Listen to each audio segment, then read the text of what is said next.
6 candidates are running against the outgoing head of state, Dennis Sassou Nguesso. Among them are 2 former ministers. Mathias Dzon is one of them, and the second one is Guy Brice Parfait Kolelas, who was an unsuccessful candidate in the 2016 presidential elections.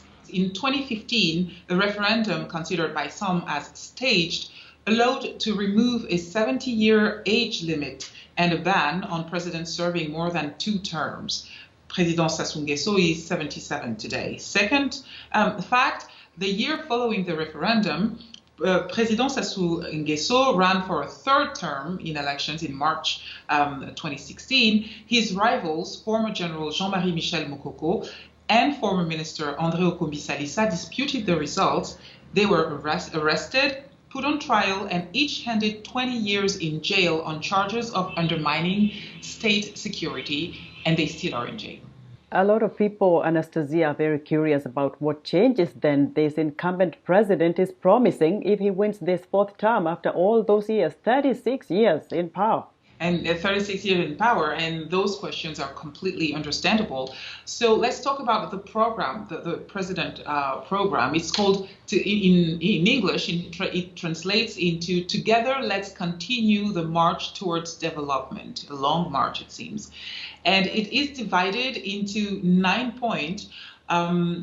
The social project of candidate Sassou Nguesso was made public on March 5th at the official launch of the election campaign. And among the incumbent promises are peace, the development of the country's economy through the diversification and modernization of agriculture in all departments of the Congo, and the development of tourism and agro-industry, youth education, and continuing the construction of special economic zones.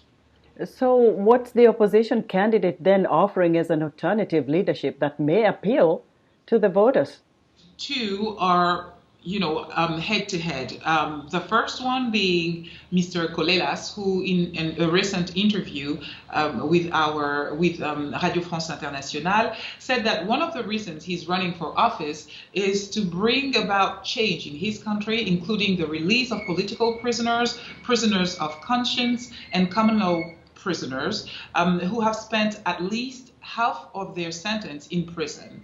He also promises to restore Congo's credibility on an international scale, to strengthen partnership with Congo's economical partners. For instance, apply the 48 measures that the IMF dictated to the Congo, and bringing up the audits of companies and the offshore accounts that have been hidden here and there. Mr. Kolelas also wants to renegotiate the debt with the traders. So when you talk to citizens of Congo-Brazzaville, what changes then do they expect to see after this election?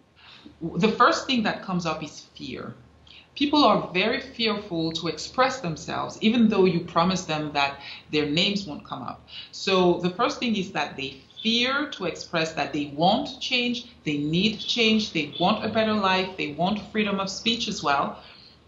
So that's the first thing that really strikes me, is that they probably, Congolese in Brazzaville probably need and want more freedom of speech on top of what each and every African across the continent actually needs, access to food, access to better education, and security. So what are some of the other bigger issues in this election, Anasthasie? Well, I would see 2. The French news agency AFP has reported last Thursday that Dr. Alexandre Ibaka-Zabana, who's 77, coordinator of the Congolese Platform of Human Rights NGOs, was arrested by plainclothes security agents, according to his group. He is accused of wanting to destabilize the electoral process. On what account, we don't know yet. Second point, last month, Catholic bishops and civil society groups expressed concerns about the transparency of the elections. I would just like to add that on an economical scale, Congo-Brazzaville has been hit hard by the low price of oil.